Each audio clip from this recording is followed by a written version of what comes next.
ભાવનગરના નારી ગામના શ્રદ્ધાળુઓ જ્યારે નેપાળ પ્રવાસે ગયા હતા અને તે દરમિયાન ત્યાં તોફાન સર્જાતા નારી ગામના 43 લોકો ફસાયા હોવાનું સામે આવ્યું છે।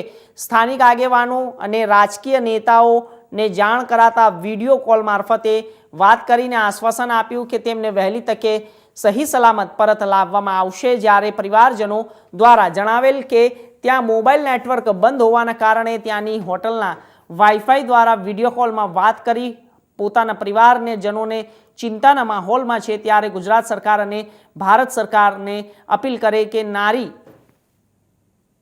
ગામના 43 જેટલા શ્રદ્ધાળુઓ ભાવનગર પરત લાવવા વિનંતી કરી હતી। અશોકભાઈ વનમાળાભાઈ માલણિયા છે, નારી ગામમાં રહું છું, ભાવનગર જિલ્લામાં।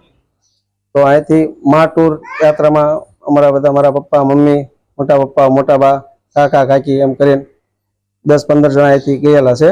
સગા સંબંધીઓ એમ કરીને 25-30 લોકો છે। અને ઉત્તર ભારતની યાત્રામાં તો નેપાળમાં 6 તો 5મો દિવસ છે। આજે 3 દિવસનો પ્રવાસ હતો ત્યાં। તો ત્રીજા દિવસથી કાઠમંડુમાંથી નીકળ્યા તો ત્યાં નીકળતા તરત 10 મિનિટમાં એને સમાચાર મળ્યા કે મારું નામ કાંતિભાઈ ગોહિલ, વિપક્ષના ઉપનેતા। આજે નારી ગામથી ઉત્તર ભારતમાં જે 46થી 42 જણો યાત્રિકોની જે બસ ગઈ છે, ત્યારે આજે નેપાળની અંદર આજે 5મો દિવસ છે, ત્યાં પણ આવું બધું હુલર અને એટલું બધું જેને કહેવાય તંગ વાતાવરણ બની ગયું છે। ત્યાં પણ આજે 40-42 જણા ત્યાં સલવાણા ફસાણા છે। એ લોકો ત્યાંથી પણ એક હોટલમાં અત્યારે ત્યાં રોકાયા છે। અને પોખરા ખાતે ભાવનગરના 43 લોકો એટલે કે હોટલમાં રોકાયેલા છે અને 2 લોકો જે સિહોર તાલુકાના પણ છે। આ લોકો કાઠમાંડુ ખાતે રોકાયેલા છે। અત્યારની માહિતી મુજબ ટોટલ ભાવનગરના 45 લોકો ત્યાં નેપાળમાં છે।